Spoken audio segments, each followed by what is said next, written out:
Season 2 Chapter 11. Naruto POV. I stood in the office still covered in blood. My clothes were sticking to my skin. It felt awful, but there were more important things to be handled than my personal hygiene, like Josie being stuck inside an ascendant with a psycho.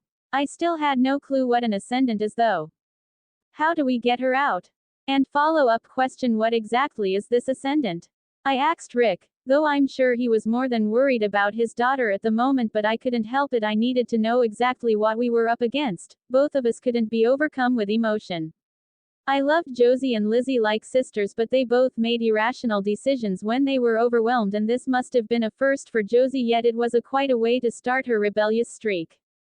Well, the Ascendant originally was created by the Gemini Coven, but this one specifically was created by Bonnie Bennett and the twins. It can harness the power of a celestial event, like an eclipse or something, and transport people to the prison dimension. That's where Kai was imprisoned, said Alaric, and the last part was said through gritted teeth. I nodded along. Okay, so now that I somewhat understood what this thing did, why didn't you just get rid of Kai completely when you had the chance instead of sending him to this prison world? I asked, but Rick gave me a look and didn't want to answer. I sighed inwardly. How do we get her out of there? And how did she even end up in there in the first place? Josie has been dabbling in black magic and I was affected. She had a Mora Miserium that takes away the after effects of black magic. She paused a bit. We decided to send the Mora Miserium to the prison world, but 2 days ago Josie has been saying she needed to get it back, and next thing I knew she decided to make the trip, said Lizzie, and looked after to her father to continue. To get her out of there we have to wait for a celestial event to occur. I furrowed my eyebrows. Where is the Ascendant anyway? He pointed to the broken pieces on his table of said object laying on the table.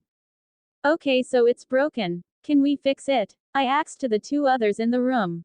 Yeah, we need a stronger witch, though every spell I tried didn't work long. It just breaks apart after a few seconds, said Lizzie with a sad look. I'm going to try and see whether I can ask Freya or Hope to help. She's been babysitting the Hobbit to make sure he doesn't get into trouble or wander off. Yeah, thanks, said Alaric as he sunk into his seat. I flashed to my room to take a quick shower, removing the blood from my body. I thought about the events. Everything seemed so carefully planned, and maybe it was just me being a ninja and always caring about seeing the underneath from the underneath, speaking, but it seemed to fall into place carefully. I felt like I was being yanked by the strings, all according to someone else's plan, and it was not a feeling I was fond of. I put aside my more troubling thoughts for now and dressed myself in a simple jeans and t-shirt with some boots. I grabbed my jacket and dialed Freya's number. Naruto, what can I do for you? She answered the phone. It was Clear Cole, and Rebecca told her about the basilisk. I need you help on a magical problem. Can I come over to your place? I asked, walking down the halls in search of the Hobbit and Hope. Sure, I'll be happy to help, and Davina got here this morning too. Great, thanks Freya, I'll see you in a few. I ended the call and was about to knock on the door of the library where I saw Hope trying to read a book and the Hobbit telling her something with a concentrated look on his face. I decided to listen in before I made my presence known.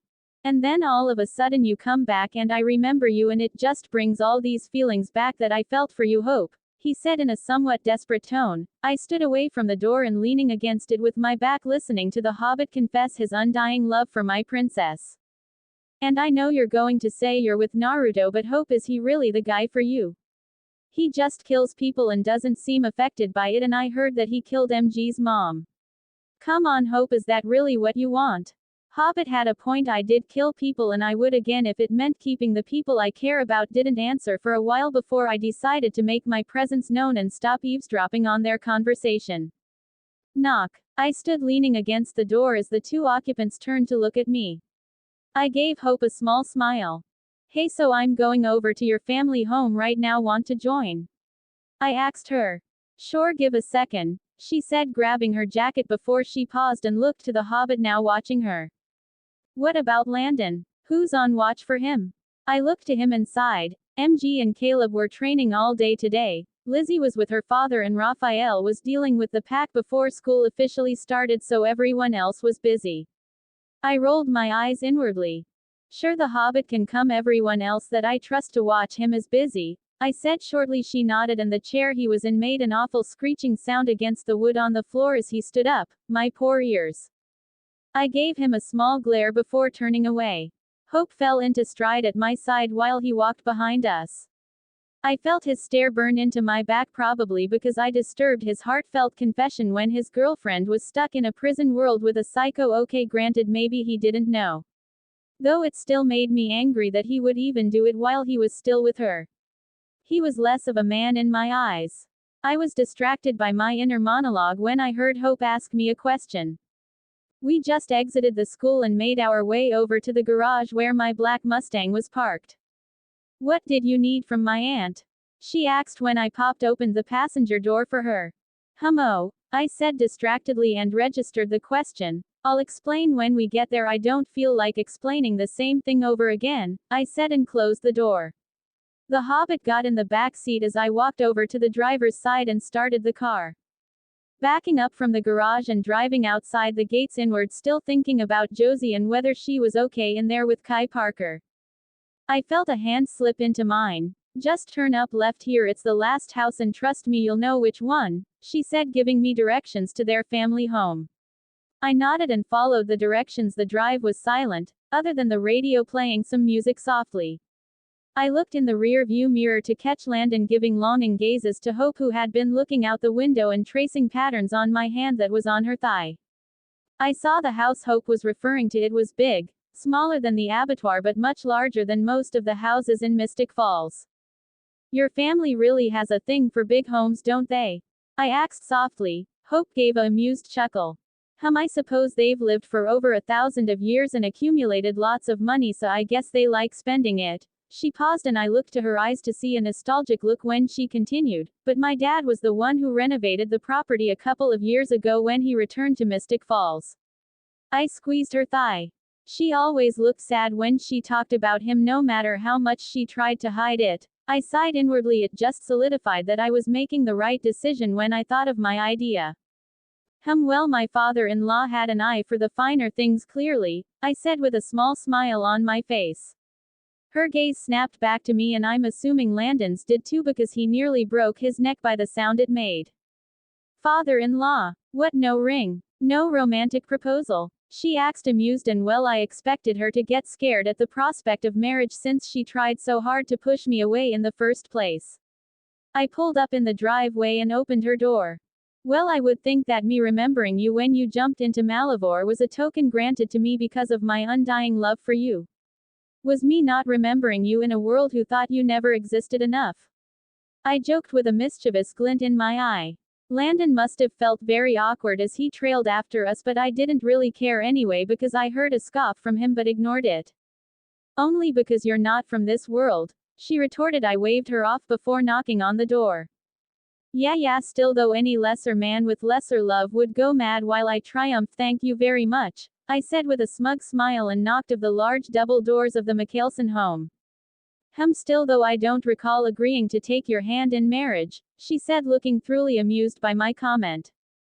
You say that now, but just wait, you'll be the one proposing to me, I teased when the door opened and Cole heard my last comment and looked to his niece. Talking about marriage so soon?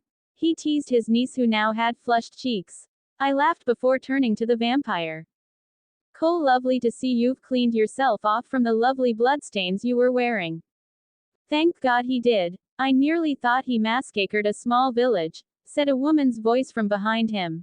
There stood a girl who was about 5'3", light tan skin, blue eyes and long brown hair that hung over her shoulders. She was a beautiful woman. I smiled politely when we were ushered inside. I don't think we've met. She nodded and gave me a small smile. No, we haven't. In Davina Claire Michelson this once. She pointed to Cole, who smiled. Wife. I shook her hand and introduced myself. Pleasure to meet you. I'm Naruto Uzumaki, Namikaze boyfriend to the princess. I motioned to Hope.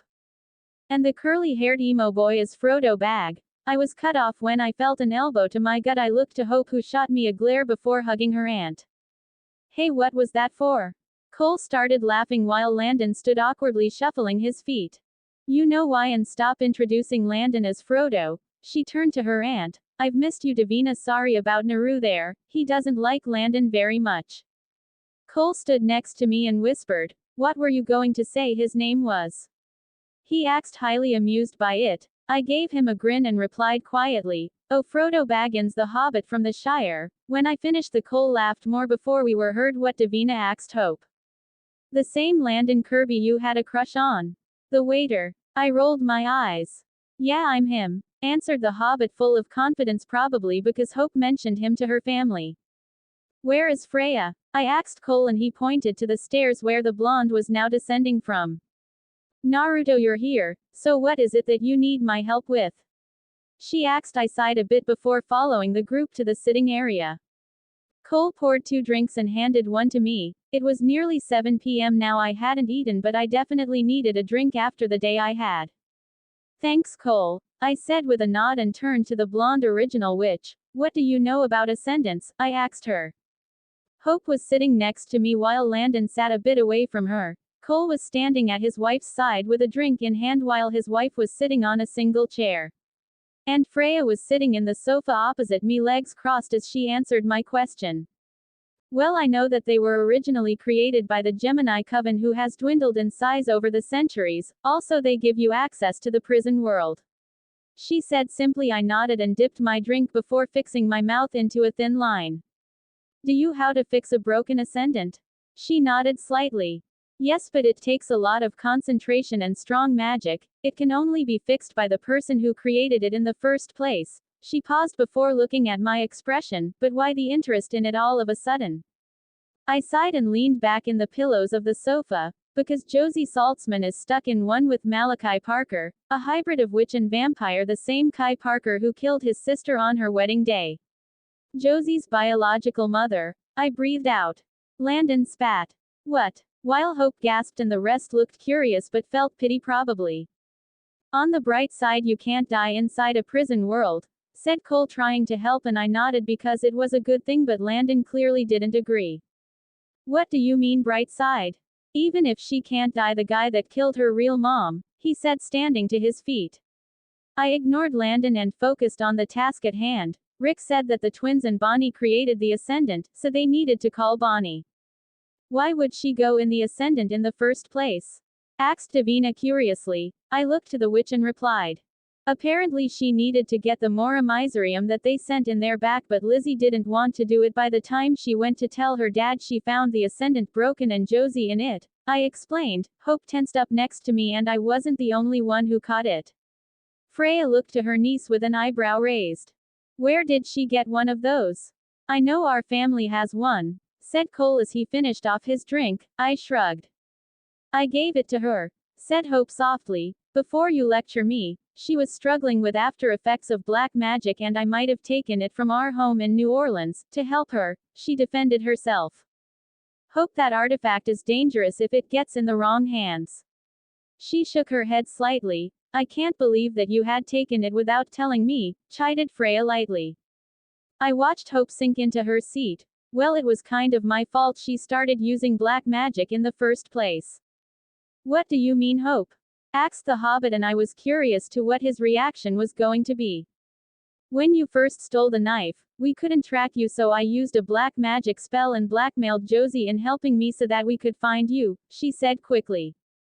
"It's like seeing Niklas in a female form," quipped Cole. I watched Hope smile a bit before Landon spoiled it. "So it's your fault that Josie is gone?" I was getting tired of the boys' plain black and white view of things. "Listen, Hobbit, I don't really care why she started in the first place. Besides, we have your daddy dearest to thank for you stealing the knife in the first place, and secondly, I'd like to know why Josie wanted the Mora Miserium in the first place, that she would seek help from a psycho," I said firmly, and he muttered. "Like you're one to talk about psychos." I heard and snapped my gaze up to the Hobbit with a brow raised. "Do you have something to say, Landon?"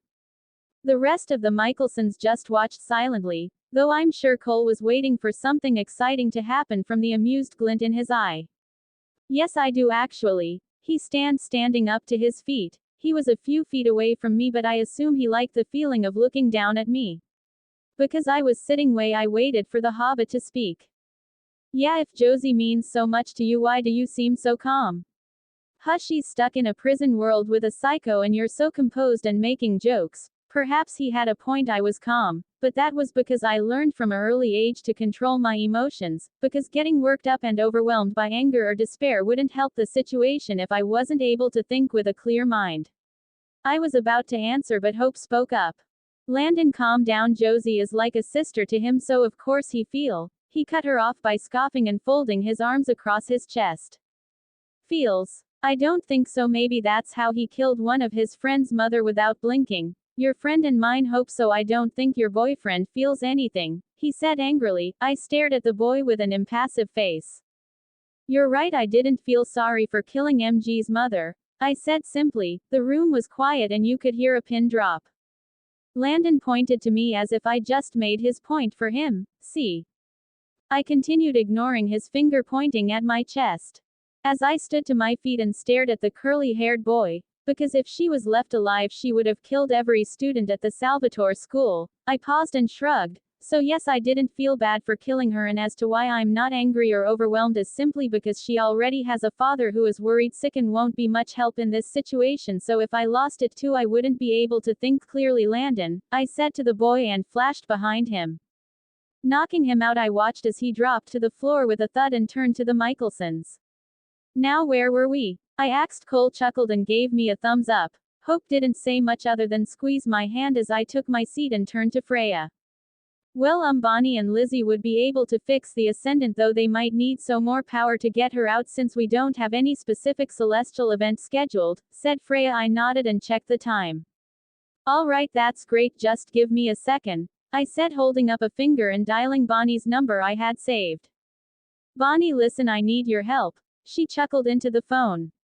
Already? I sighed softly. Yeah, it's about the twins and the Ascendant. Long story short, Josie went in there to find something. Her crazy uncle is in there and Rick and Lizzie are worried. The Ascendant is broken and I spoke to Freya. She said you would be able to fix it with the help of Lizzie. I heard her gasp and hum, acknowledging what I was saying. All right, I can be there in 15 minutes, but we're going to channel a lot more power. I know you will be channeling me, I said, and listened to the witch tell me it should work before ending the call. Hope, do you mind helping Bonnie with the spell? I looked to the girl when I put my phone away. Sure. Are you sure about channeling you though? I nodded. I would have to create a clone though, since I had other plans, but I didn't want Hope to know what I was doing unless it was successful. Yeah, it'll be fine, I said, and Davina said she would help too.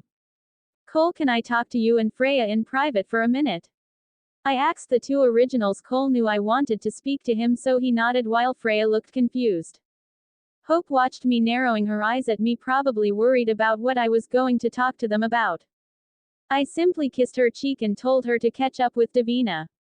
I followed Cole and Freya to the room. Was large. There were paintings inside on the walls and some on canvases. I saw Klaus's signature. I assumed he used this room the most out of all his siblings. The door closed and Freya sat in the armchair, while Cole leaned against the bookshelf with his arms folded. Why did you want to talk to us away from everyone? Asked Freya. Before I spoke, I put up a privacy and silencing seal. What was that? Asked Cole curiously. So that no one can hear what I'm about to say, especially Hope. Both of them had worried expressions on their faces. What's so important that you would hide it away from her? Asked Cole as he watched me carefully. I looked to all the books and painting in the office before fixing my gaze in the two siblings. I'm not sure whether it will go according to plan, since it will be the first time I even attempt it. I paused and took a breath. My Rinnegan flashed involuntarily. I want to bring Nicholas, Elijah and Haley back from the dead, I said without breaking eye contact. Season 2, Chapter 12. Third person POV. Naruto stood with his arms at his side waiting for the reaction from the Michelson siblings. They both looked at him wide-eyed. You want to do what? Said Cole. He recovered before his older sister, who still looked like she was processing exactly what Naruto had just sprung on them. Naruto turned and looked at Cole. He leaned against the desk in the office and he repeated what he told them. I said I want to bring Hope's parents back from the other side, he said simply. Freya finally recovered from her shock enough to form a sentence. Niklas and Elijah was killed by the White Oak stake. I don't think it's possible, she said. He smiled and shook his head. Yeah, they did, however, with my Dojustu. He paused when he looked to the confused faces of the two Michelsons. He pointed to his eyes. It's called a bloodline back in my world. There are a couple of others, but the Rinnegan was known as the most powerful one because of the abilities it granted.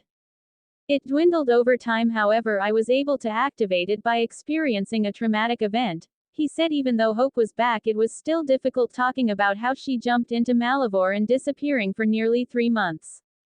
When Hope jumped into Malivore, the stress of seeing her sacrifice her life like that was enough to get me to activate these eyes. He sighed before turning back to Freya, who now looked pensive, and Cole, who was even more intrigued.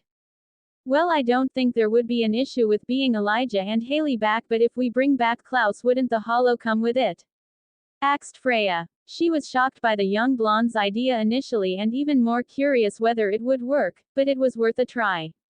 The only concerning issue was the hollow. It tore their family apart the first time. She was sure it would succeed if given a second chance. I heard about this evil spirit and that's why I'm talking to the two of you, he said before pacing a bit. I'll bring Haley and Elijah back first. He paused and looked to Freya. I need you to create a barrier or boundary spell that would keep us in it without letting Klaus escape. He turned to Cole. And you and Elijah would have to hold Nicholas down while I remove the evil spirit and seal it away so that it won't be an issue or concern for this family again. Freya smiled a bit at that. She wanted her family reunited. They were fractured and far apart. She realized that when Nicholas died, he was the one holding them together. Rebecca was always traveling and Cole was with his wife. Sure, they had their own lives, but they weren't there for Hope as they promised they would be. Why are you doing this? What do you get out of it? Asked Cole. Finally, he liked the young blonde. Though in his life he knew his family was hated amongst others for the atrocities they committed and enemies they made over the years. So for someone to just offer to reunite their family without anything in exchange was suspicious. He saw the blonde give him a small smile. Put a good word in for me with Klaus? He asked, half joking and half seriously.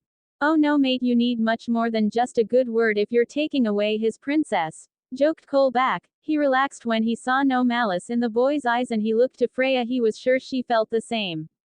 But seriously, I'm aware your family has enemies and you don't trust outsiders easily, so I appreciate you taking the time to listen to me. However, the only thing I want is to see Hope happy, he breathed out honestly. She tries to hide it, but the pain and guilt of her parents' sacrifice weighs heavily on her, so bringing them back would absolve her of said guilt, he said honestly, and both Cole and Freya nodded. But you sure you want to bring Nick back? Asked Cole jokingly. Freya shot him a glare while Naruto chuckled and nodded his head. I do. I don't think he'll have time to dagger you. I'm sure he'll spend most of his time plotting my death, for defiling his daughter, he said. You what? Freya asked. Naruto looked to the woman and grimaced before he swiftly changed the subject. Never mind that. More importantly, I have a bad feeling that we might need a few heavy hitters if we want to destroy whoever is behind this whole thing. It's Malivore, right? Asked Freya confusingly. She was sure that it was. Perhaps, however, there are too many variables right now, and without all the information we can't draw any conclusions. But I'd like to be ready for every possible scenario should the shit hit the fan, I believe the expression is, said the young blonde. All right, when do you want to do this? I mean, Hope and Davina should be getting back to the school to help Bonnie with the Ascendant, said Freya. And by the way, so should you since they're channeling you, added Cole skeptically. We'll do it tonight and I'll send a reinforced clone to last the ritual. Naruto concentrated and poured 20% of his chakra mixed with Yuki into a shadow clone. Poof. What you need, boss? Said the clone. I need you to accompany Hope, Davina and the Hobbit back to school to help with the ritual to get Josie out of the Ascendant and keep Hope in the dark. I don't need her coming here, okay? The clone mock saluted. I will never not be weirded out by that, said Freya and Cole at the same time. You get used to it. Both clone and the real Naruto said at the same time. Freaky, said Freya as she stood up. I'll stay until my clone and Hope leaves. I'll be in here meditating, he said when Cole and Freya nodded. They opened the study and left with the clone. Flashback. Naruto just received his Rinnegan and trained with Kurama on how to use it. He needed to know whether Hope was alive or not, and one of the abilities of the Rinnegan was to bring people back from the dead. He was worried about it first until his father figure explained to him that now since he was immortal and would live for eternity he wouldn't die using the technique, however he would be somewhat weak and take a day to regain his strength depending on the scale.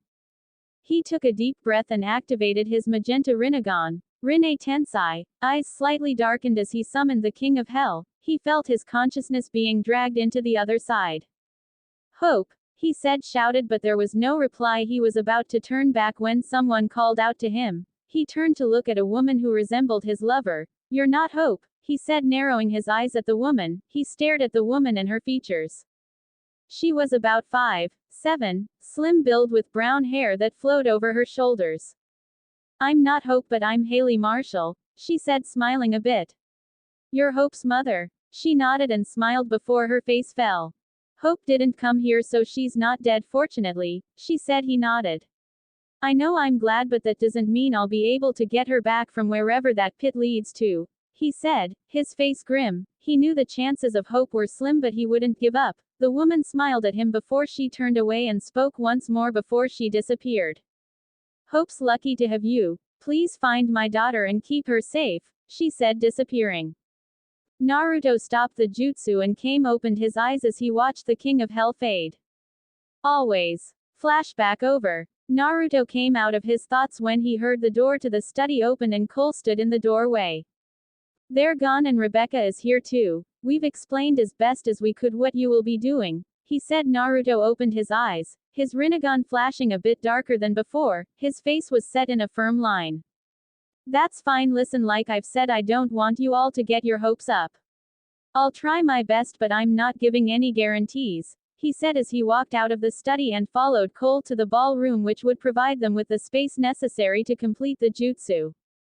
Rebecca walked in and stood next to Freya and watched the young blonde explain to Cole that he didn't want to get their hopes up. She realized that this must have been the first time that someone had offered to help their family for nothing in return or because of a decided to speak up. "You don't have to worry about that. Trust is hard for our family, however if Hope trusts you that says a lot. After all, she is the daughter our brother Nick, so even if it doesn't work we're sure you would have tried your best," she tried to reassure the blonde. She saw him flash her a nod in return. "All right folks, let's get this started." Salvatore with the clone. Clone Naruto was sitting in the common room, with Davina, Hope, Bonnie and Lizzie while Alaric paced the room. "This should work, right?" he asked nervously to the witches and blonde ninja. "Yeah, it should, Rick, just calm down, the witches are trying to concentrate," said Clone Naruto to the nervous man. The man nodded and sat down on the couch as he watched the witches speak in Latin. They were all in sync. The broken pieces of the ascendant in the middle of the circle started piecing itself together. He clenched his jaw as he watched it assemble.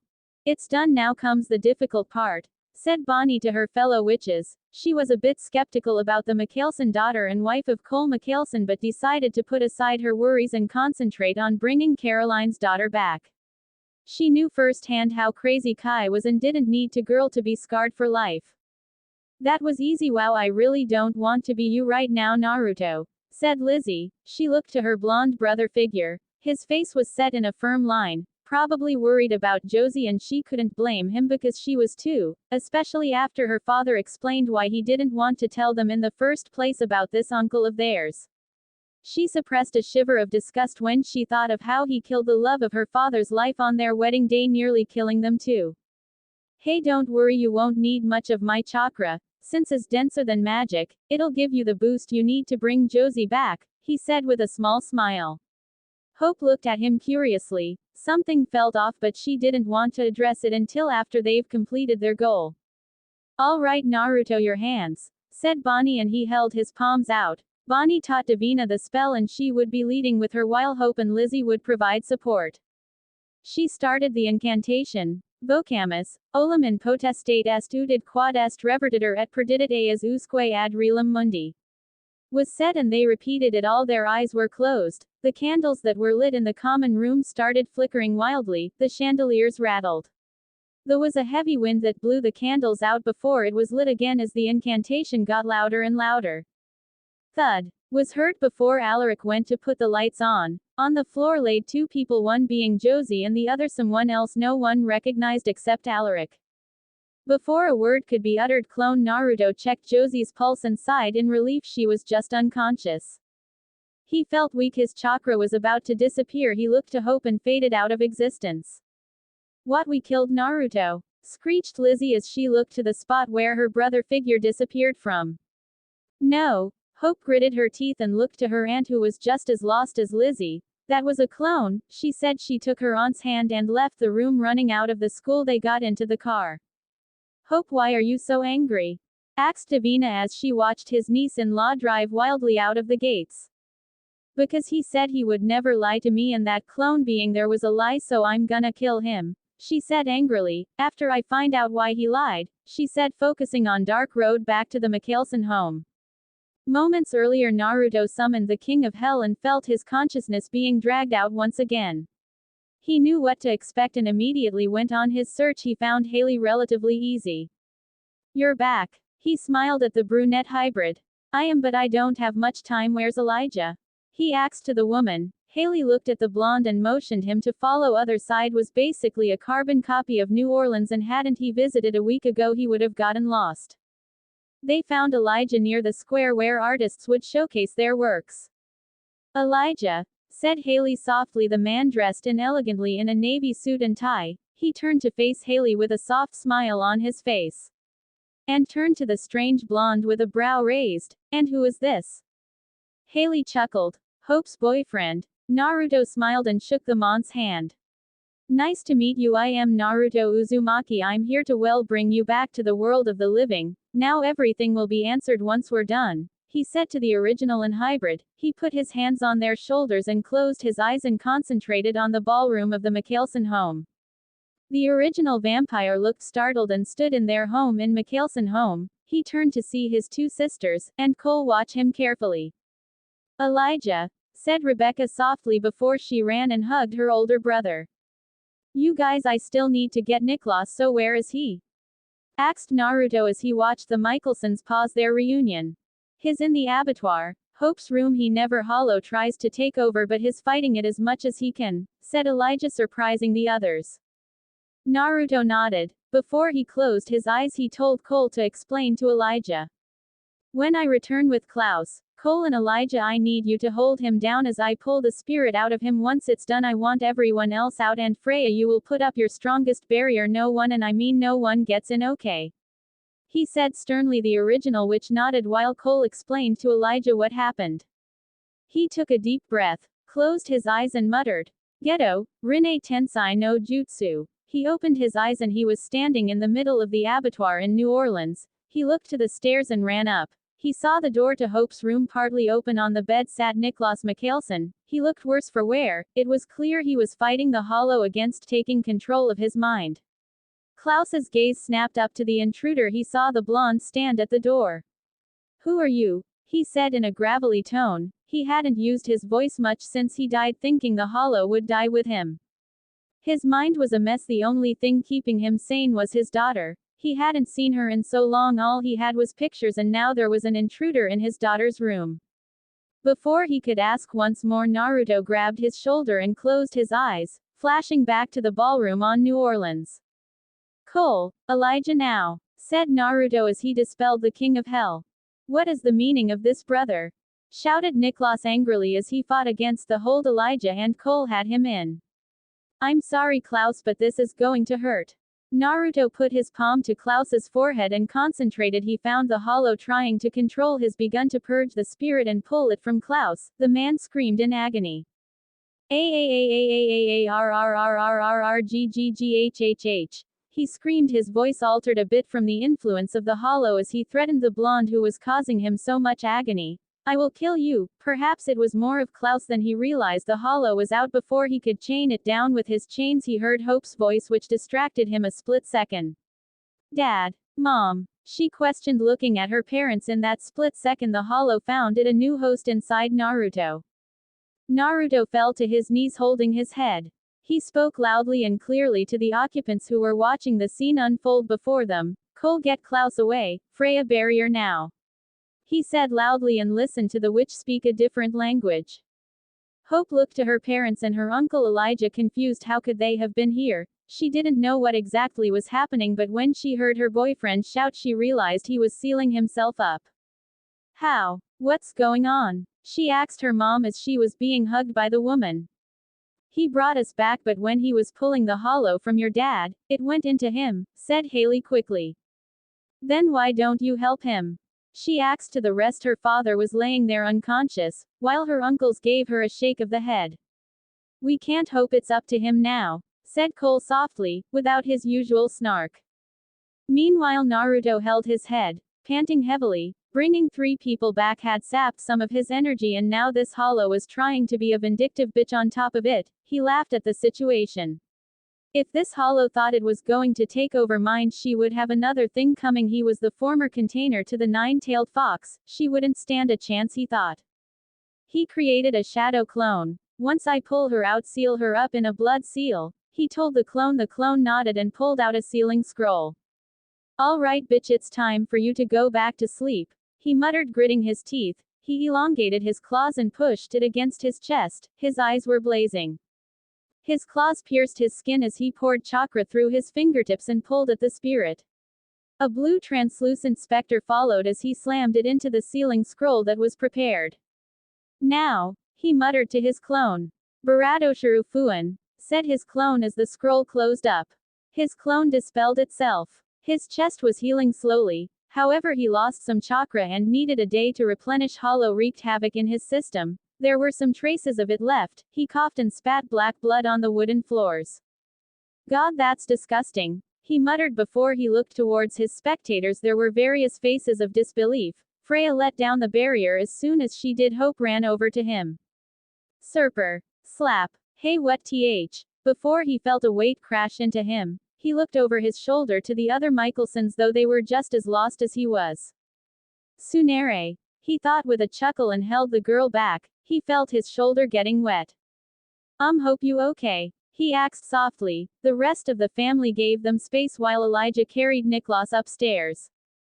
You lied, she muttered in his shoulder. He sighed out softly. I did. You promised you never would. That's true, I did. He was confused as to where this conversation was going until he felt lips crash into his. He took a second to kiss back. Their tongues clashed against each other when Hope pulled back, her eyes filled with tears. Thank you for bringing my family back. He grinned a foxy grin and shrugged easily. What did I tell you? Hope sat between his legs and gave him an amused smile. Her tears were still present, but her smile was breathtaking. I don't know what, she asked, raised an eyebrow. I'm the world's #1 unpredictable ninja, he said, the grin never leaving his face. In a dark cavern, the moonlight providing the only light, stood a man in a long coat and shirt, his teeth a mixture of black and white, his face knitted together by heard footsteps near the entrance of the cavern. He was gazing at the black pit bubbling, ready to spawn another monster to get what he wanted. I see you've made it without any trouble, said the gray-skinned man and turned to the figure lingering at the entryway. The figure threw an object that resembled an hourglass towards the gray-skinned man with a smirk. I've delivered my end of the deal, now it's time to deliver yours, said the figure. A menacing chuckle rung through the empty expanse of the cavern. Oh, I'll deliver all right. Good, I'd hate to have to kill you, he said with a glint in his eye. The man stepped into the light and there stood a man about 6'0", slim build, dark brown hair with blue-gray eyes. That won't be needed. Soon you'll get what you want, and you have my word, Malachi Parker. Season 2 Chapter 13. Third Person POV. An hour passed. It was midnight. Our blonde hero sat in the lounge with a drink in hand, staring at the fire raging in the fireplace as he thought about the day's events. Hope was reconnecting with her mother. Freya and Davina were working on some spell while Elijah and Rebecca went to procure some blood was out and sleeping. Freya said he'd be sleeping right into tomorrow, which was good since his body needed the rest. He heard footsteps accompanied by a voice. You look awfully glum for someone who just reunited a family, said Cole as he poured himself a chuckle dryly at the comment. Is it that you're wondering what you got yourself into? With Hope or with women in general? None of the above, Cole. He's smiling at the original. But I will say being slapped then kissed sends a mixed message, he said with amusement. I agree, that looked like a doozy there, he joked. Silence fell over the vampire and ninja as they both continued to sip on their drink. Cole looked at the blonde. His eyes were look relatable. He knew he had that same look when he was wondering whether he was part of always and forever, the Mikkelsen motto. I know I'm not Alaric your bro, but I've been told I'm a very good listener. He paused. The blonde raised an eyebrow. And attentive lover, he added with a grin. No doubt your wife who gave you that bit of information, but you could have stopped at a good listener, he said. Well, said Cole as he put the bottle of whiskey on the small table between them. Naruto filled his glass up once more and turned his to the orange flame, as he started to speak. It's nothing much really, just that I've never had a family like this. I had important people to me, but I met them and protected them and in the end sacrificed my life so that they could live in peace. He said indifferently. His mask he wore was on. You're lucky, replied Cole after a bit of silence. Some people are born into families, and for a while I too felt like I didn't fit the Mikkelsen name, but when you find people who are important to you, they become your family regardless of whether you share the same blood, and if you ever tell him I said this, I will find a way to kill you. He threatened the blonde ninja. Naruto looked over to the original and nodded with a smile. But Nick made me feel wanted and loved, so after a while I found where I belonged. He finished, though he loathed to admit it. Nick was the one who told him he was a part of always and forever. It's quite late, you need to get some rest, and let Alaric know you'll be spending the evening off campus, said Cole with smile before he got up and went to his room where his darling wife would be waiting for him. Naruto stared at the spot where Cole disappeared from and smiled. Even though he put up a mask, he was quite sensitive. I suppose I'll be scheduling 2 separate bro nights for a while, he thought with an amused chuckle. He looked to his shirt. It was full of blood and he needed a change of clothes. He guessed Hope would too, so he flashed into his room getting some new clothes before flashing back to the area he was sitting in. Damn it, I should have gone to see Rick too. Oh well, guess I'll call, he said with a sigh and sank into the seat. He took out his phone and looked at the wallpaper. It was Hope. She just turned around when he took it without her knowledge. He thought she looked perfect. The sun hit her at the right angle. He unlocked his phone and went to Rick's contact information and dialed out. Hey, what's up? It's late. Where are you? Asked Rick. He was concerned. His daughter was still unconscious, as was Jade the vampire who came with his daughter. I'll be sleeping off campus tonight. Since the weekend will be starting, Hope will too, he said to the man as he finished his drink with a sigh. Okay, you sound tired. What strained you? I'll explain when I see you later. He paused and thought for a bit before he added, and let me know what Josie says when she wakes up. If someone tricked her into getting the Mora Miserium, we need to know who, he said seriously and rubbed the bridge of his nose. I will get some rest. I'll see you tomorrow, said Alaric as he thought about what Naruto said, and mentally agreed, but he would have to deal with it tomorrow. He was tired because of everything that happened today. Naruto closed his eyes and started to fall asleep. His chakra network was working to regulate itself once more after the interruption it had. Guest room. So how long have you been dating blonde downstairs? Asked Haley with a smirk at the flush on her daughter's face.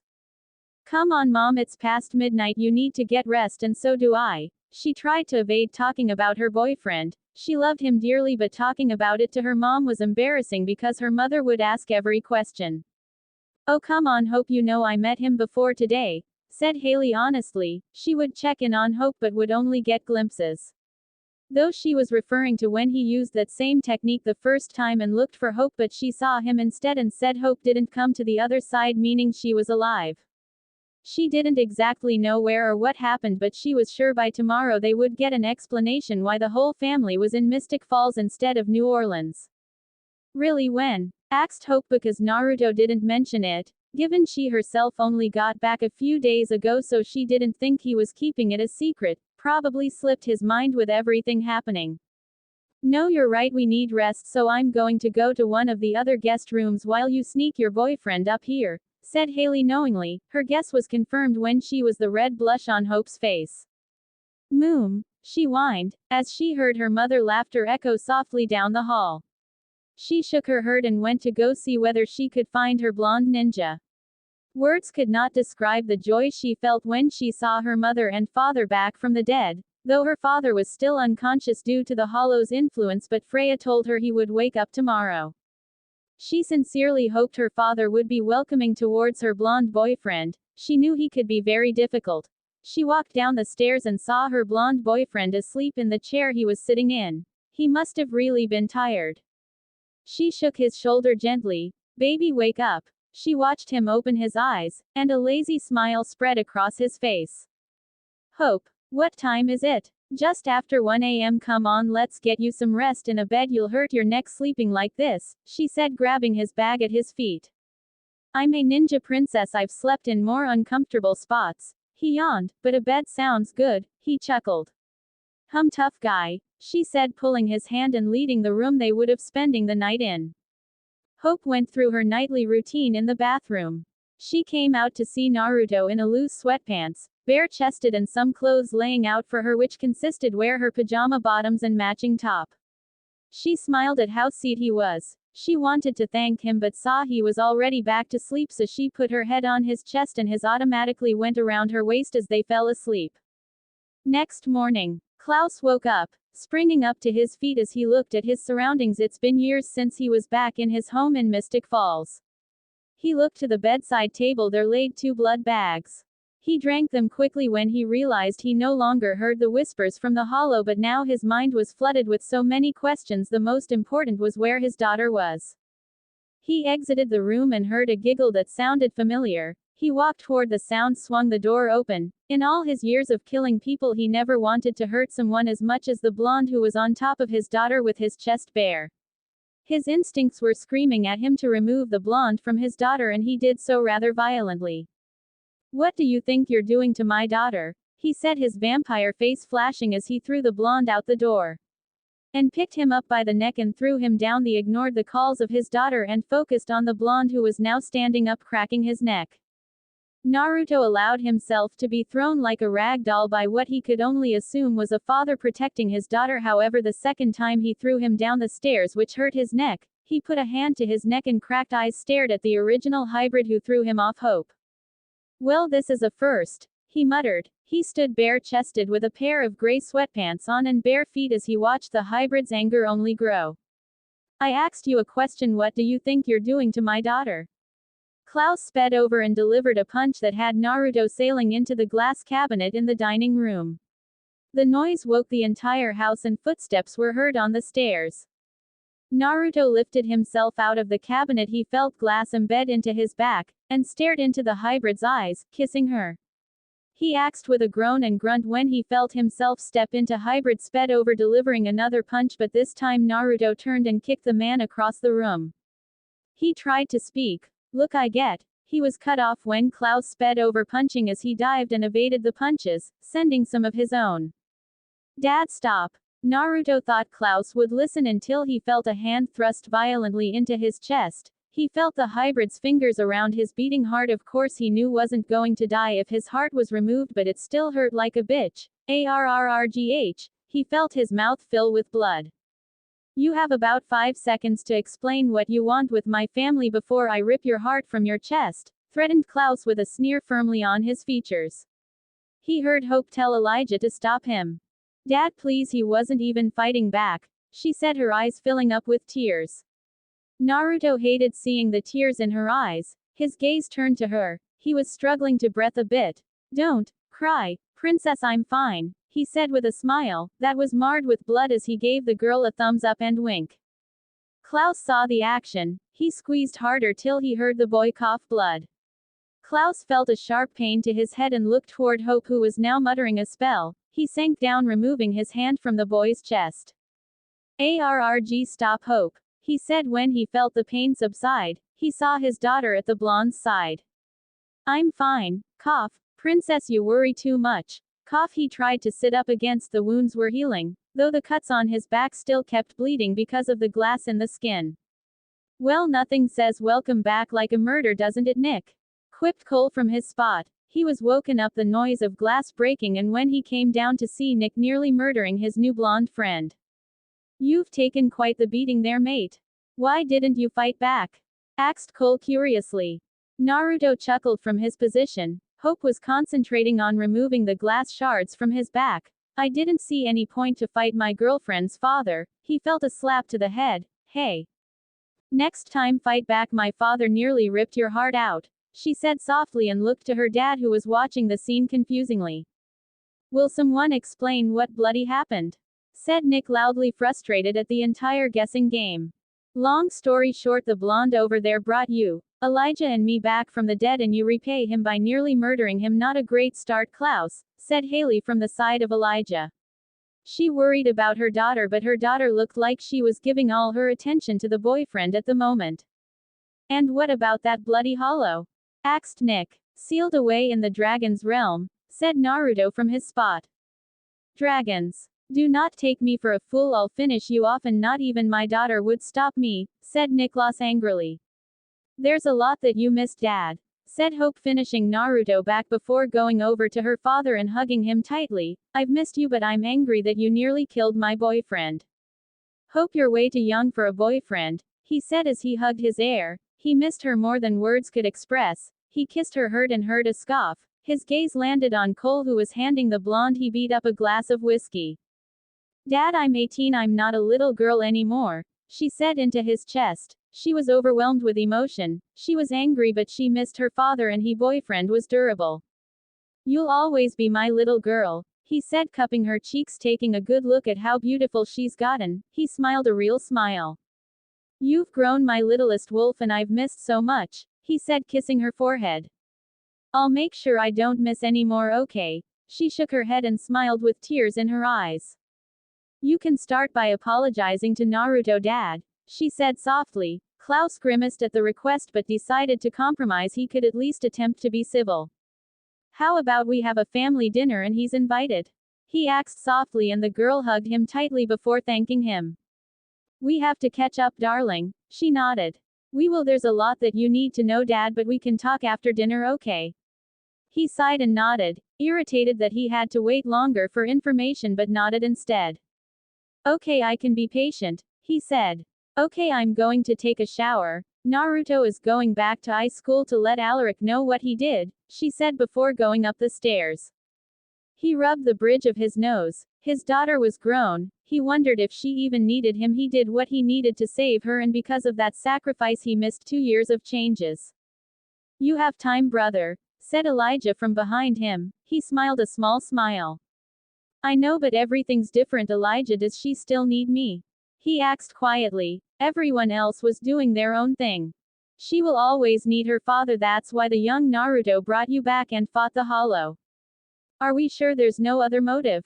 There's no such thing as a free lunch, brother, said Niklas, sinking into a chair. Elijah loosened the jacket of his suit and sat in a seat opposite his brother. True, I suspect they needed help, but I don't know with what, said Elijah honestly. I guess we'll find out after family dinner, to which I invited Hope's boyfriend to, he said, grimacing at the last bit. He saw his brother chuckle amusingly. You're really having trouble with that, aren't you? Of course I am. No man on this earth is good enough for her, he said resolutely. Elijah chucked and patted his brother's knee. Of course not. He rolled his eyes before walking away, leaving Klaus with his thoughts. Guest room with Hope and Naruto. So Dad invited you to dinner, said Hope as watched Naruto tie his shoes. He wore a jeans, t-shirt and leather jacket. Is that so? Should I expect poison? Or maybe a steak knife through my head? Joked Naruto as he finished his lace. Hope gave him an amused smile. All of the above.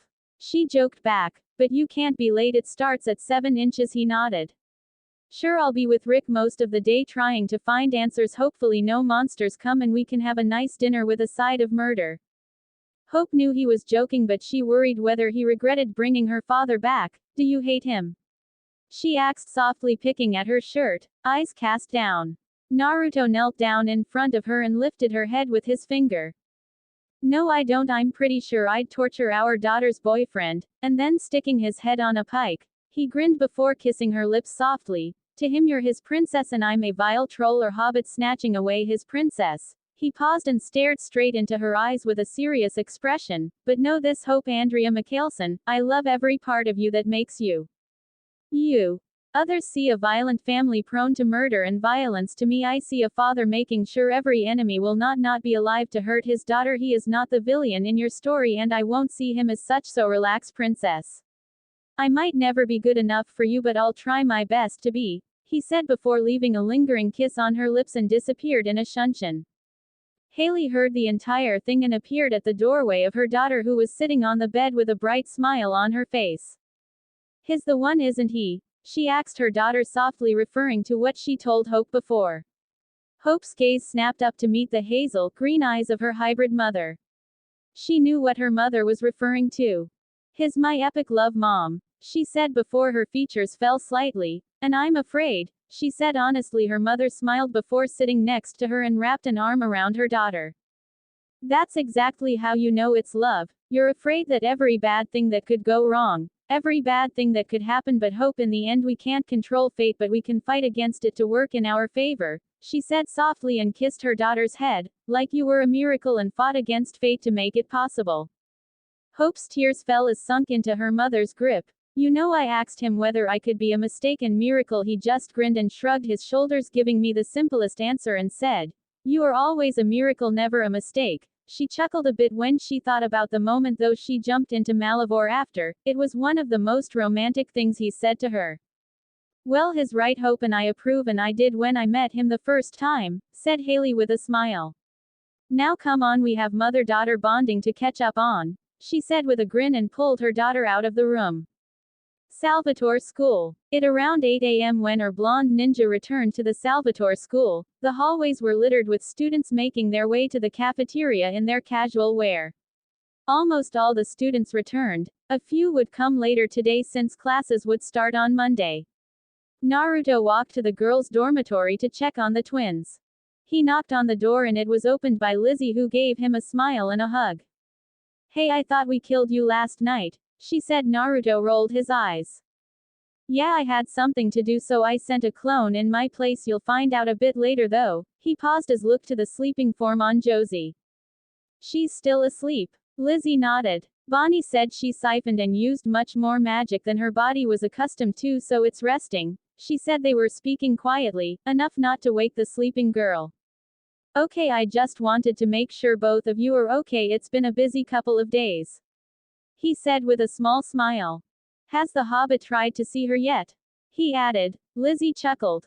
"He's tried, but Dad told him she needed rest, so he left." Naruto gave the girl a nod. "Okay, I'll see you later. I have to update your dad on some things and I'm sure it'll be a headache," he said before leaving the room and heading to the office. He walked into Alaric's office and looked like the man was just finishing a phone call. "Yeah, I'll check. Thanks for letting me know, Damon." "Yeah, I know the town is full of originals." "Yeah, okay. Bye." He ended the call with a heavy sigh and turned towards the blonde who was lounging in the sofa with his feet up. "Do you mind telling me why Damon says that Elena saw Elijah Mikhailson at the hospital last night?" Naruto kept his expression blank, his arms folded under his head, and glanced at Rick.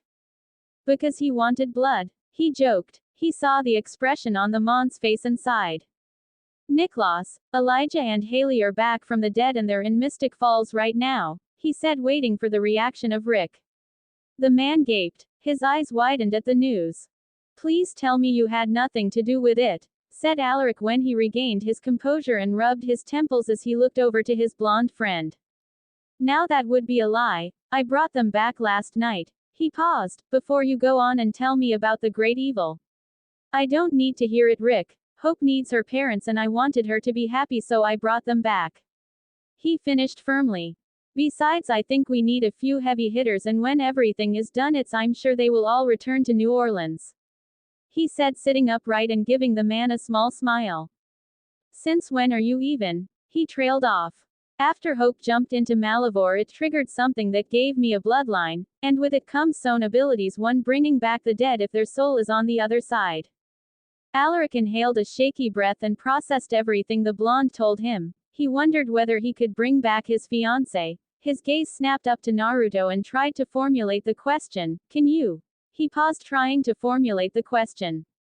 The blonde looked sadly at his friend and shook his head. "I'm sorry, Rick, that was something I tried, but when the twins siphoned the magic from her body, they siphoned everything that made her a witch, meaning she wasn't on the other side," finished the man sadly before he fixed his expression. Naruto walked over to her, giving him a sympathetic pat on his shoulder. "You know I would do it in a heartbeat, Rick, but it's not possible. I can't enter that domain," he finished off with a sad look in his eyes. Alaric nodded. He knew Naruto would do it if there was a chance. He sighed and righted himself. He saw the blonde pour him a drink. He looked curiously. It wasn't new, but he could have sworn the blonde was nervous about something. You all right? He said, motioning you the drink in hand. Well, I'm having dinner with Hope's parents and Klaus already tried to kill me today. He swallowed the liquor in one gulp before pouring another. I'm sure he'll try at least once more before dessert, he chuckled dryly.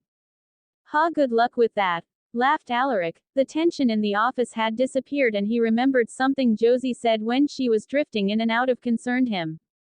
Josie said something last night when she was in and out of consciousness. He paused, gaining the blonde's attention. He received a nod to continue. When she spoke to Kai, he said that someone outside wants the Mora Miserium for their own use, something about some kind of deal. Did he say who? No, he was vague, teasing her being all crazy, I suppose, shrugged Alaric with a heavy sigh. This entire thing rubs me the wrong way, Rick. It's got to be all connected. Everything seems too convenient. He slammed his empty glass down, like we're puppets and someone else is moving the strings. I agree, and I hope this show ends so we can see who our puppeteer is, said Alaric with a grim expression. Time skipped to dinner. Naruto knocked on the double doors of the Mikhailson home. He got some flowers for Hope and 2 bottles of dragon wine, from the dragons, to impress his in-laws, even though the elder gave him some grief. The door opened. He saw Hope in a blue dress. Seemed like they went shopping. She looked beautiful. Her hair was in curls down her shoulder. He himself wore a navy blue pants, tan dress shoes, with a white shirt and navy tie. Well, hello princess, don't you look beautiful? He said with a smile. Perhaps he drank or finished off 2 bottles of whiskey throughout the set. It was necessary. Besides, he didn't get drunk easily because of his fast. Leaned down and kissed Hope on the lips and gave her the white primroses. For you, he smiled. Hope smelled her boyfriend. She could smell liquor on his. Didn't look drunk, but it was clear he possibly finished off enough to take the edge off. You smell like alcohol, she deadpanned. He gasped. What, no compliment? He said, gesturing to his clothes as she let him in. No, I hope you're not planning on drinking any more than you already have, she chided him as he followed her to the dining area. But I brought dragon wine, Hope. It's amazing. I think your family will enjoy it, he said. He stopped talking when he saw the glare directed at him from his girlfriend and nodded quickly. Yes, of course, no more drinking tonight, he said quickly as they entered the dining room. There was a large long table, with plates and cutlery on. He saw Hope's mother and smiled politely. Haley, love to see you again, he smiled. You too. The first time I saw you, you barely smiled, she said, looking to the boy who held 2 bottles of wine in his hand. Well, my princess was lost. There wasn't much reason to smile, he explained shortly. He heard a clap and saw Klaus walking down the stairs dressed in a suit. He wondered whether all their dinners required formal wear. Well, it seems our guest has arrived. Let's start dinner then, he said with a smirk, and his gaze landed on his daughter's boyfriend, who gave him a polite smile. He returned it grudgingly. Naruto was sitting at the opposite end at the table, far away from Hope. To his left was Cole and the right sat Davina, with the rest of the spots being filled up by the family. Hope sat to her father's right while her mother to his left. They ate quietly, until Elijah broke the silence. So Naruto, how did you meet our dear Hope here? He cleared his throat. At the Salvatore school, he said, sipping on the water he was provided with courtesy of Hope. You're a student there? Asked Haley. He shook his head. No, a teacher, he said easily. He saw Hope's eyes widen. You're dating your teacher, Hope? Said Klaus, and looked to his daughter, who now was trying to catch her breath because he choked on water.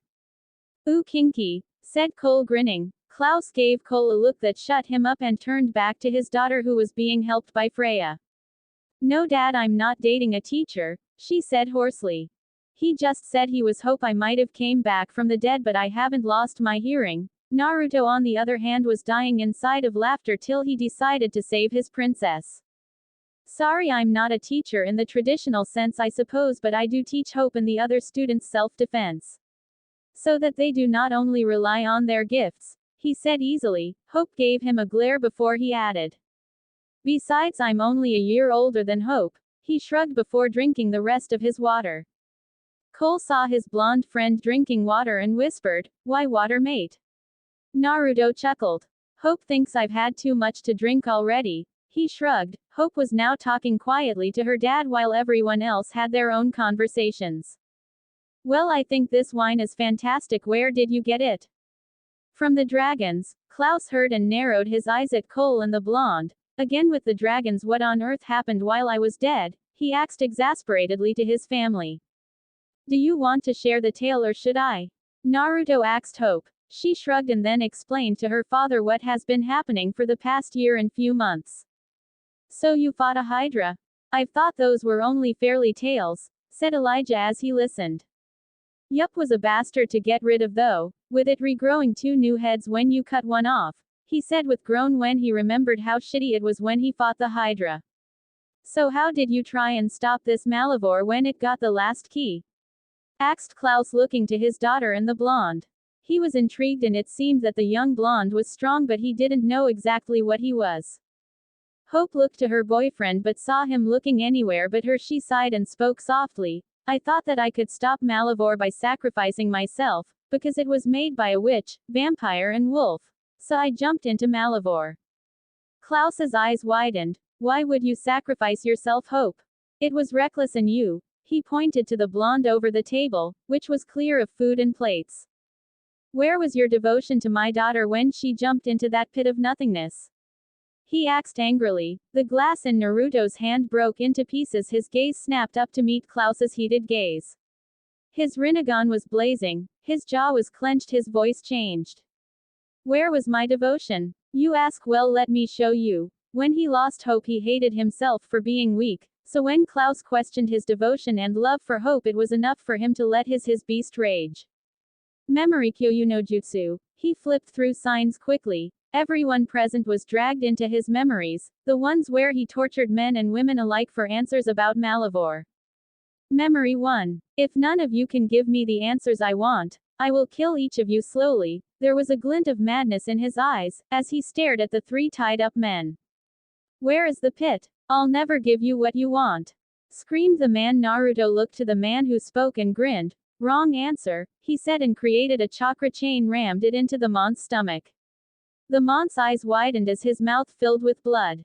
Now you'll bleed out slowly, struggling to breath while blood slowly fills your lungs and eventually you'll leave this world as scum, he said. His face never changed from the blank expression he had as he watched the man bleed out. Memory 2. The next man he nailed to the wall with kunai in his palms and legs. Now tell me where I can find the pit. He looked to the man as he moaned in agony.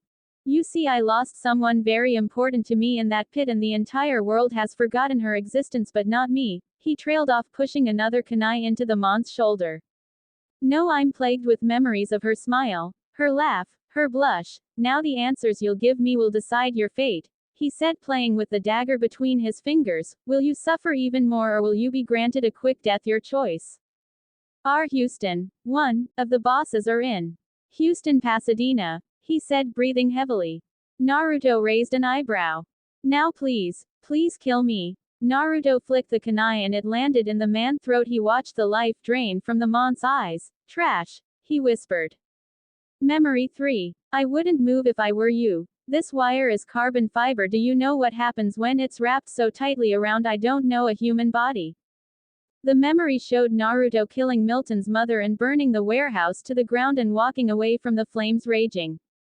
Kai. He stood up to his feet and looked at the expressions on everyone's faces were different, but he concentrated on what he was feeling from Hope. She looked at him with tears in her eyes. I didn't. Tino, she whispered. He gave her a small smile before turning to Klaus. Not for a single moment did I not look for a way to bring her back home safely. And I would have burned the world to do so, he said before he disappeared in a shushin. Season 2 Chapter 14. Naruto disappeared in Shunshin, leaving the rest of the Michelsons, and Haley looked to where he disappeared from. Well, I suppose that's the end of dinner then, said Cole as he stood up to his feet and left the room, followed by his wife. Klaus sat quietly and pondered the words the blonde said and the images he was shown. He saw the look on his daughter's face.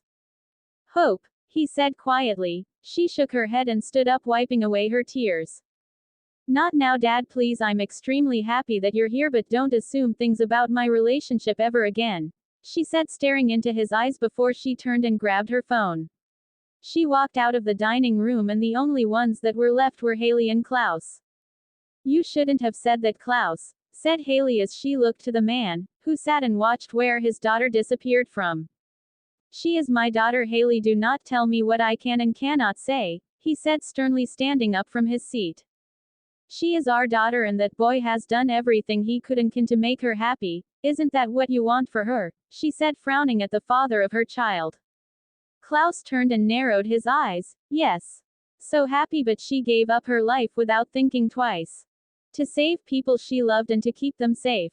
You can't fault him for that, Klaus, she said before she started walking away. Just watch her with him and you'll see that he looks at her like she is his entire world, Klaus, she added, and walked up the stairs, leaving Klaus alone with his thoughts.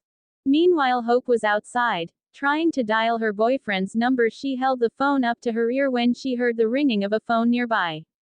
She looked around and then up to the tree branch and saw the blonde sitting up there. Can you come down here, please? She asked, looking up to her boyfriend. Naruto jumped down and landed without a sound in front of her. His shoulders still had tension in them. She hugged him and wrapped her arms around his waist.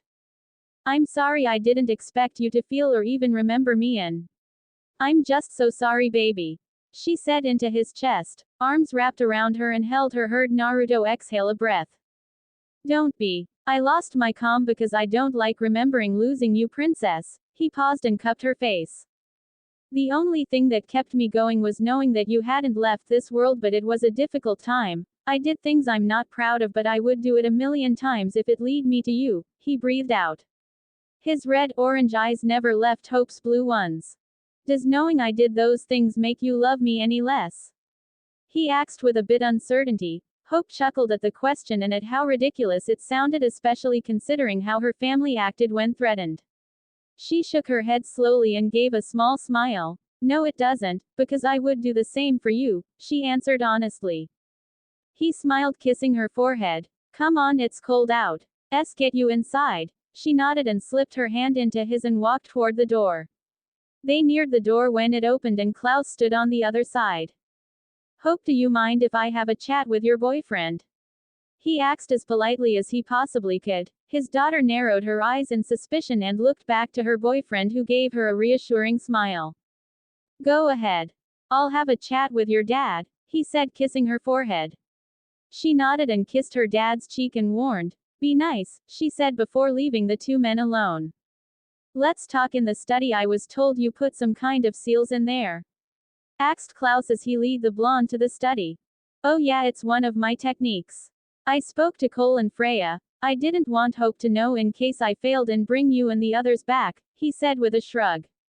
Klaus closed the door behind him and offered a drink, which he accepted. So I've been told that I need to be more accepting, said Klaus as he took a seat. Normally I wouldn't even dare take the advice, but considering you've brought me back from the dead, it's the least I can do, he said, sipping on his drink. The blonde ninja chuckled dryly. I appreciate it, however my outburst earlier was due to my inability to keep her safe, and when she jumped into that pit, his face changed. There was a sadness in his eyes as he looked to the original hybrid. It was possibly the worst moment of my life, and I've had a life filled with bad moments, he said honestly. Tell me then, what are you exactly? You're not a witch, you can do things I've never seen anyone do, so who are you really? Asked Klaus, leaning forward in his seat. Firstly, I'm not from this dimension, he grinned, and trust me, where I'm from I've never met vampires, witches or werewolves, but each dimension or world has differences. Naruto then went on to explain that he was a ninja in the elemental nations, a place that was riddled with wars, whether it be in the shadows or in the light. How old were you when you became a ninja? Asked Klaus as he listened to the blonde's story. I was 12, though I've known about cruelty and the darkness in people's hearts since I was 3 inches, he said, finishing his drink. There was a recognizable look in his eyes when he remembered the beating he received and how much worse those beatings were when it was his birthday. I know that look, said Klaus. He was referring to the emotional damage his father Michael caused him, beating him for being weak or not strong enough, and the list goes on. It was the same look I've had for many years. My father Michael would treat me less than my siblings, he said, trailing off with a shake of his head. I've never had a family, no father or mother. I was born an orphan, but for as long as I can remember I was hated for something I had no control over. He explained about becoming the container of the nine-tailed fox, what his father did, and when it was leaked to the villages he would suffer their wrath. Did you burn it to the ground? Asked Klaus as he clenched his fist. He hated children being abused and mistreated because it reminded him too much of his own past. No. He shook his head with a wry chuckle. Instead, I protected them. I became a ninja for that village and saved them over and over again until the last war one fought and led in. I did a technique that took my life in exchange to save the rest, he said with a sigh. He looked to the monk's expression. You're a hero then, and a much better man than me. I would have destroyed them, chuckled Klaus as he relaxed into the armchair. Hero. I wouldn't call myself one. I just fought to protect people important to me. He paused and stared at Klaus. And if I become the villain in the stories of others, I'll gladly do so to keep those who are dear to me safe, even if it costs me my life. Klaus stood up and poured another drink for the two of them. He raised his eyebrow. Does that include my family then?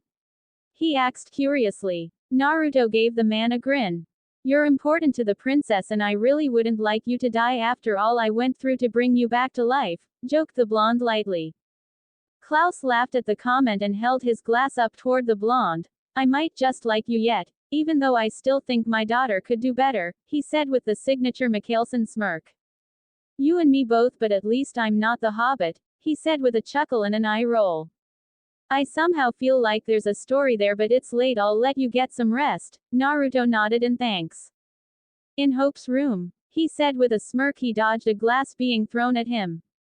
On second thought, I might just rip out your heart yet, threatened Klaus with a menacing grin on his face.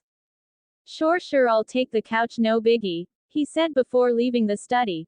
Damn hybrid, he muttered under his breath and heard Klaus's laughter at the comment.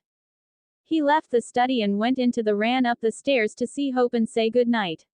He opened the door and saw the girl pacing the room nervously.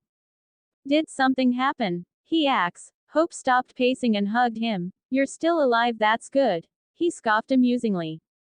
Well, I am, but I won't be if I'm caught sleeping with you in the room, so I'm going to take the couch, he said, breaking their hug. I'm an adult, I can sleep with my boyfriend if I want, she huffed, crossing her arms. Naruto rolled his eyes. Of course, darling, however, I'd like to keep my heart where it is. Thank you very much. Besides, he leaned down and pecked her lips. We'll be back at school and you'll be back in my bed soon enough, he said with a wink. Hope flushed red and slapped his chest. Pervert, he wiggled his eyebrows.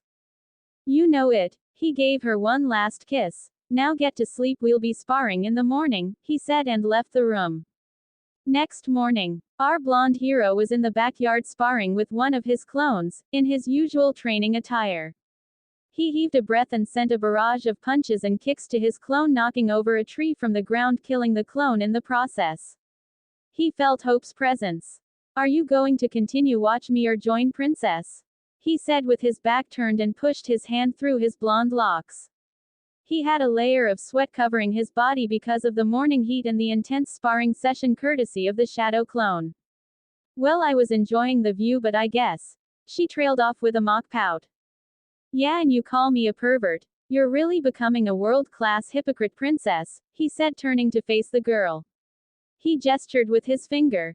No magic, and I won't use chakra. Concentrate only on your werewolf abilities. He paused as he watched his love take her stance. He nodded and stepped closer to her. Just like your magic, it's part of you. He paused and watched as his lover's eyes flashed and stayed gold. Good, your wolf is you and you are the wolf princess. Now come at me with the intent to kill. She launched her punches and kicks that reached him, but he evaded, picked up something strange with her signature but ignored it, and they sparred for 30 minutes when they drew a crowd. Faster, Hope, your enemies will not wait. He said loudly and pushed her back and launched his own combo, while the girl blocked the punches, but the last one caught her and wrapped his hands in the position to snap her neck. You're dead, he said before he moved away. You've lost your speed, he said plainly. He unwrapped his hands. Well, excuse me, I didn't think to train while in Malivore, she said without thinking. Naruto sighed and turned away. It shows, he said before grabbing his phone out of his bag and look at the time. He wanted to go to the fox's realm to get some more seals. I'll be gone most of the day, probably back by tonight, he told her. Where are you going? Summoning realm. I'll let Akane stay with you. She'll let me know immediately if you need me. He and out on a t-shirt and some shoes. Kuchio's no jutsu, he muttered, biting his finger. Naruto-sama, she said to him before turning to Hope and jumping up in the girl's arms. Heim, grinned the fox, rubbing herself against the Mikhailson. Hey, I've missed you, little one, said Hope. Naruto smiled and gave Hope a peck on her cheek. Aka Chan, keep her safe, he said sternly as the fox nodded. And I'll see you later, princess. He flipped through signs and reverse summoned him to the summoning realm. Hope looked to her mother, Rebecca, and father, who had been watching the sparring session. Hey, why are you all out here? She asked them while all three of them were staring at the small talking fox cuddling her chest. Well, we were evaluating your session, but then a talking fox came and now we're going to address that, said her Haley somewhat sarcastically. Hope rolled her eyes. This is one of Naru's summons. He has a contract for foxes and dragons. She paused when she saw the ghost-smacked look on her aunt and mother's face. Her father hid his surprise rather well. What next? His a lost prince? Asked Rebecca sarcastically when Hope chuckled and smiled. Who knows, maybe he is, shrugged Hope with a smile. In a cavern sat two men. The necromancer and Kai Parker, who recently just came out of the prison world. So when will you get me what I want? I've waited for a while now, he whined with a pout on his face, that made him look like a kid not getting his way instead of a sociopath. It's only been 36 hours, deadpanned the necromancer. The heretic was irritating, however the Mora Miserium was necessary for his plans, so he put up with his whining. 36 hours too long, quipped the brown-haired psycho, and 36 hours without spilling blood, he added. Yes, you'll get what you want within this week, he said and added. Now will you please shut your mouth, said the necromancer irately. Oh, God. I'm that guy, right? That guy that won't shut up, he said with laugh, and then his face changed to a frown when he realized what he said. Oh, I hate that guy. Trust me, you're not alone with that, said the necromancer as he threw the Mora Miserium inside Malivore and grinned. It won't be long now, he chuckled inwardly.